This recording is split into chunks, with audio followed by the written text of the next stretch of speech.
காலையில ஒரு சிறிய கடைக்காரர் கடையை திறக்கிறார். அப்பவே ஒரு லேடி வெளியே வெகு நேரமாக காத்து நின்று கொண்டிருக்கிறார். கடை திறந்ததும் அவங்க கையை நீட்டி இந்தாங்க 10 ரூபான்னு கொடுக்கறாங்க. கடைக்காரர் சிரிச்சுக்கிட்டே என்னமா இதுன்னு கேக்குறார். அவங்க சொல்றாங்க, நேத்து நான் வாங்க வந்தப்போ நீங்க தவறுதலா எனக்கு எக்ஸ்ட்ரா 10 ரூபாய் கொடுத்துட்டீங்க.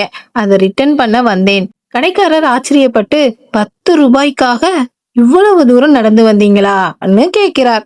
அதுக்கு அந்த லேடி அமைதியா சொல்றாங்க, பேரம் பேசி வாங்குறது என் உரிமை. ஆனா ஒரு விலைக்கு சம்மதிச்ச பிறகு 1 ரூபாய் கூட ஏமாத்தினா என் மனசு அதை ஏத்துக்காது சார். நேத்து நைட்டே வந்தேன், நீங்க கடைய மூடிட்டீங்க. அதனாலதான் இப்போ மீண்டும் வந்தேன். கடைக்காரருக்கு இன்னும் ஆச்சரியம். இதெல்லாம் உங்களுக்கு அவ்வளோ பெரிய விஷயமா என்று கேட்கிறார். அவங்க மெதுவா சொல்றாங்க, எனக்கு பீஸ் ஆஃப் மைண்ட் வேணும். என் ஹஸ்பண்ட் இப்போ உயிரோட இல்ல. அவர் சொன்னதை நான் எப்பவும் மறக்க மாட்டேன். அவர் சொல்லி கொடுத்த ஒரே விஷயம், யாருக்கிட்டையும் 1 ரூபாய் கூட ஏமாத்த கூடாது. நம்ம ஏமாற்றத்தை உலகம் மறந்தாலும் மேல இருக்கிற கடவுள் நம்ம அக்கௌண்ட்ல அதை சேர்த்துட்டே தான் இருப்பார். இன்னைக்கு நாம பண்ற தப்பு நாளைக்கு நம்ம குழந்தைகளை தான் பாதிக்கும்னு அதை சொல்லிட்டு போயிட்டு வரேன்னு சொல்லி கிளம்புறாங்க. அந்த லேடியவே பாத்துக்கிட்டு நிற்கிறார் கடைக்காரர். அவருடைய மனசுல ஏதோ குத்துது. உடனே கல்லாப்பட்டியில இருந்து 300 ரூபாய் எடுத்துக்கொண்டு மார்க்கெட்டுக்கு போகிறார்.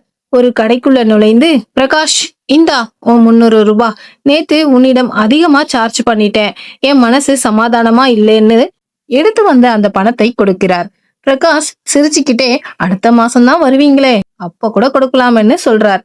அதுக்கு கடைக்காரர், நான் அதிகமா எடுத்துட்டோமோ, சரி அப்புறம் பாத்துக்கலாம், கொடுக்கலான்னு விட்டுட்டேன். ஆனா இன்னைக்கு நாளைக்கு என்ன நடக்குன்னு தெரியாது.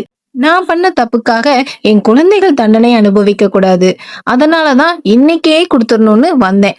வாங்கிக்கோங்க உங்க பணத்தை அப்படின்னு சொல்லிட்டு போயிடுறார். அந்த நாள் முதல் பிரகாஷுக்கு நிம்மதியே இல்லை. 2 நாள் தூக்கமே வரவில்லை.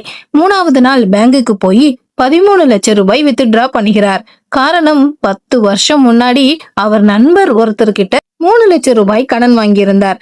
அடுத்த நாளே அந்த நண்பன் இறந்து போயிடுறார். ஃபேமிலிக்கு இந்த கடன் விஷயம் எல்லாம் தெரியாது. யாரும் கேட்கல, பிரகாஷும் சொல்லல. அந்த நண்பனின் மனைவி 4-5 வீட்டு வேலை செஞ்சு ரொம்ப கஷ்டப்பட்டு குழந்தைகளை வளர்த்துட்டு வராங்க. இப்போ பிரகாஷ் நேரா அந்த அம்மா வீட்டுக்கு போய் கால்ல விழுந்து நடந்த எல்லாத்தையும் சொல்லி மன்னிப்பு கேட்டு 13 லட்சம் ரூபாயையும் அவர்களிடம் கொடுக்கிறார். அந்த அம்மாக்கோ ஒரே அதிர்ச்சி. அந்த பணம் அவர்களுக்கு வாழ்க்கையை மாற்ற அளவுக்கு ரொம்ப பெரியதுதான். இப்போ அந்த லேடி, அதாங்க அந்த அம்மா யார் தெரியுமா? முதல் சீன்ல 10 ரூபாய் ரிட்டர்ன் பண்ண 2 வாட்டி நடந்து வந்தாங்களே, அந்த லேடி தான். ரஜினி சார் சொல்ற மாதிரி தான், நல்லவங்களை கடவுள் சோதிப்பார், ஆனால் எப்பவுமே கைவிட மாட்டார். இந்த உலகத்துல நேர்மையா வாழ்ந்தா அதுக்கான பலன் கண்டிப்பா ஒரு நாள் ஏதாவது ஒரு விதமா நம்ம கிட்டயே வந்து சேரும்.